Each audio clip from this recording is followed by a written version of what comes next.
warahmatullahi wabarakatuh. Alhamdulillahirabbil alamin wa bihi nasta'in ala umurid dunya waddin wassalatu wassalam ala asrofil anbiya'i wal mursalin wa ala alihi wa sahbihi ajma'in. Amma ba'du. Teman-temanku sekalian yang dirahmati oleh Allah, semoga kita semua senantiasa dijaga oleh Allah supaya selalu dalam keadaan biqahbillah, yakni percaya dan yakin kepada Allah. Karena kelemahan kita sebagai manusia adalah ketika kita mulai meragukan Allah. Sedangkan hakikatnya di dalam dinamika kehidupan kita tetap membutuhkan Allah. Kita butuh Allah ketika Allah kasih kita ujian, dan kita juga butuh Allah ketika Allah kasih kita nikmat.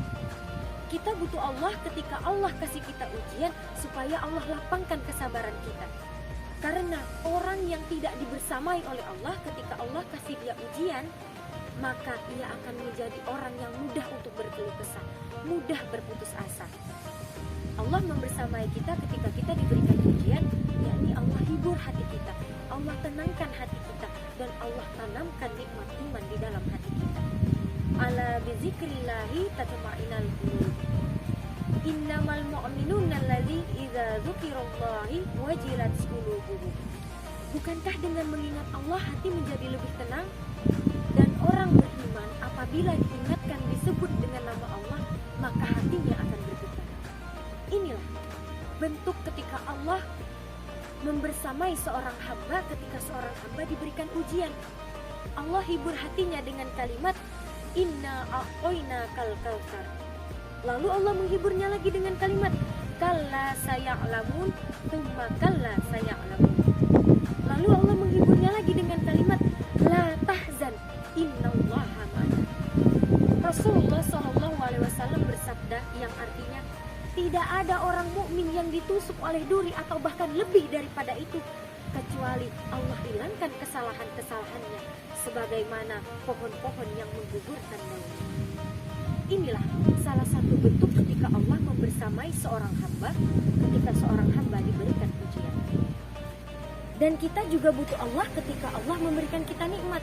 Karena apabila seseorang tidak dibersamai oleh adanya Allah ketika Allah memberikan ia nikmat, justru nikmat tersebut yang akan menjadi penghalang bagi dirinya untuk bisa lebih dekat kepada Allah. Dan nikmat tersebut yang akan menjadi penghalang bagi dirinya untuk bangun tengah malam, bersujud, berdoa, dan curhat kepada Allah.